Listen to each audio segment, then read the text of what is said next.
A very good morning to all the students. My name is Ankit and today we are going to do week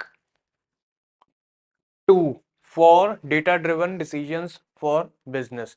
तो इस subject के हम week 2 के अंदर discuss करेंगे context and trends in data analytics. तो चलिए start करते हैं। लर्निंग आउटकम्स क्या रहेंगे? सबसे पहले जैसे कि अप्रिशिएट के अंदर है, appreciate the role of data in organisation today and how data driven decisions are can change the behaviour. तो इस चीज को हम सबसे पहले अप्रिशिएट करेंगे, अंडरस्टैंड करेंगे कि जो डेटा है उसका क्या रोल है ऑर्गेनाइजेशंस में। आजकल आजकल जो ऑर्गेनाइजेशंस है, हम सब जगह कहते हैं ना कि data is the money, data is the real value. तो वो कैसे एक रियल वैल्यू बनती है ऑर्गेनाइजेशंस के लिए। फिर नेक्स्ट क्या है, how different organisations deliver performance and competitive advantage. अलग अलग टाइप की जो ऑर्गेनाइजेशंस है वो कैसे कॉम्पिटिटिव एडवांटेज देती हैं, एक दूसरे को कंपटीशन में कैसे लेके आती हैं, कैसे एक दूसरे से बढ़िया बनती हैं। How know how to apply data analytics framework to running successful data projects. अब डेटा एनालिटिक्स का जो फ्रेमवर्क है उसके अंदर कौन से प्रोसेसेस होते हैं और फाइनली क्या चीज निकल के आती है जिसको हम बोलते हैं डिसीजन, और वो डिसीजन कैसे लिए जाते हैं। तो चलिए स्टार्ट करते हैं। रोड मैप क्या रहेगा आज के लिए, सबसे पहले रिकैप करेंगे, फिर वाई नाउ कि अब ही क्यों डेटा एनालिटिक्स यूज हो रहे हैं, managing data analytics project framework discuss करेंगे, कोई सैंपल फ्रेमवर्क उसके अंदर क्या हो रहा है। Next performance objective in KPI activity होगी, डीडीबी इम्पैक्ट होगा, and activity 2 your consolidation homework for today, ये कॉलेज के लिए होता है। And lastly take away in question and answer. So without wasting time we will move to the first. तो सबसे पहले आ गया आपके पास रिकैप। रिकैप के अंदर क्या है, डेटा एनालिटिक्स और डेटा एनालिसिस के अंदर क्या डिफरेंसेस हैं। So firstly when we discuss about data analytics we always consider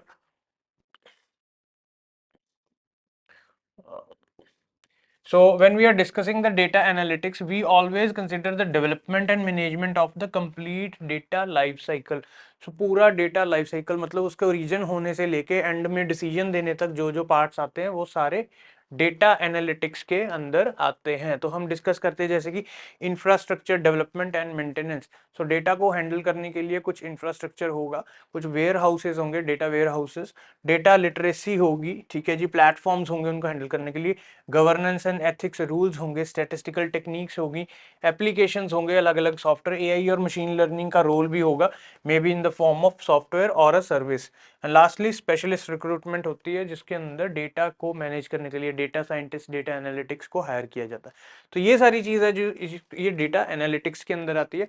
second part जो हमने समझना है that is the data analysis. So analysis is examining the data to find facts, relationship, pattern, insight, trends in support of decision making. मतलब decision making करने के लिए कोई भी पैटर्न, रिलेशनशिप या फिर इनसाइट्स जब आप निकालते हो तो वो क्या होता है, वो डेटा एनालिसिस होता है। इसके बाद नेक्स्ट करते हैं कॉम्प्लेक्सिटी वैल्यू मॉडल के अंदर। हम कॉम्प्लेक्सिटी वैल्यू मॉडल के अंदर हमने क्या सीखा था कि जो आपका कोई भी डेटा के रिलेटेड कोई प्रोजेक्ट है उसके अंदर स्टार्टिंग से जब हम चलते हैं, ठीक है, जब से पहले सबसे पहले आप हाइंडसाइट करते हैं, मतलब उसके बैकग्राउंड की वैल्यूज को अंडरस्टैंड करते हैं, फिर उसके बाद इनसाइट के अंदर आते हैं कि करंटली वो डेटा क्या वैल्यू दे रहा है, फिर फोरसाइट की इन फ्यूचर वो डेटा क्या वैल्यू देगा, एंड इसी के बेसिस पे आप डिसीजन मेकिंग करते हैं या फिर ऑटोनोमस कंट्रोल। ऑटोनोमस कंट्रोल होता है मतलब आपने कुछ नहीं करना, ऑटोमेटिकली मशीन्स या फिर एआई एल्गोरिदम्स ही सारा कुछ करेंगे।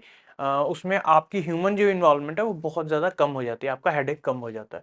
तो इसके अंदर हमने ये भी किया था सबसे पहले, जैसे क्या डिस्क्रिप्टिव डिस्क्रिप्शन होती है जहाँ पे ये डिस्कस किया जाता है कि व्हाट हैपेंड, हुआ क्या। फिर उसके बाद जब हम डिस्क्रिप्शन से डायग्नोसिस पे आते हैं, so why did it happen, तो यहाँ पे थोड़ी सी वैल्यू भी बढ़ जाती है इसी डेटा की, इंफॉर्मेशन की, और कॉम्प्लेक्सिटी भी बढ़ जाती है। तो जैसे जैसे ऊपर जाओगे वैल्यू और कॉम्प्लेक्सिटी दोनों बढ़ती जाएंगी। डायग्नोसिस होने के बाद प्रिडिक्टिव इन फ्यूचर, ठीक है, फोरसाइट की बात हो रही है, इन फ्यूचर क्या होगा। इन फ्यूचर के अंदर हम पुराने डेटा को देखते हैं, करंट डेटा को देखते हैं, और अब अंदाजा लगाया जाता है कि इन फ्यूचर क्या होगा, एंड इसी के बेसिस पे प्रिस्क्रिप्टिव क्या करना है, एग्जीक्यूट करना है। तो यहाँ पे डिसीजन मेकिंग का मेन रोल आ जाता है।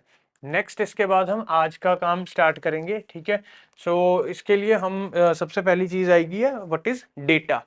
सो व्हाट इज डेटा, तो डेटा की डेफिनेशन की है, data is anything that can be observed and therefore recorded and stored in a database or other system. So database के अंदर या फिर किसी सिस्टम के अंदर कोई ऐसी इंफॉर्मेशन है, कुछ ऐसी चीज है जिसको हम स्टोर कर सकते हैं। देखो यहाँ पे एनीथिंग यूज किया है, एनीथिंग का मतलब कुछ इंफॉर्मेशन, मतलब आप कोई वैल्यूज मान लीजिए, है ना। सो कुछ वैल्यूज हैं, तो वैल्यूज क्या हो सकती हैं, जिसको मतलब डेटा बोलते हैं। तो ये तो इंटरचेंज हमने कर ली टर्म। एक्चुअली क्या होता है, अगर हम डेटा को प्रोसेस कर दें तो वो क्या बन जाता है, इंफॉर्मेशन। तो यहाँ पे ये जो डेटा है, यहाँ पे ये जो वैल्यू है, यहाँ जो एनीथिंग की बात कर रहे हैं, वो यहाँ पे अनप्रोसेस्ड फॉर्म में है। ध्यान रखना है ये बात का, अनप्रोसेस्ड फॉर्म में अभी ये प्रोसेस नहीं हुआ। बिकॉज अगर प्रोसेस हो गया तो उसके बाद तो आपके 2-3 स्टेप ही रह जाएंगे डिसीजन मेकिंग के अंदर। तो अभी पहले इसको प्रोसेस भी करना है, तो यहाँ पे अनप्रोसेस्ड है। एंड ये डेटा क्या होता है, it can be anything. Anything मतलब ये कुछ भी हो सकता है, इसकी फॉर्म्स भी अलग अलग हो सकती है ना। हो सकता है ये वीडियो हो, ठीक है, हो सकता है ये ऑडियो हो सकता है ये टेक्स्ट हो सकता है कोई और सिग्नल हो, ठीक है जी।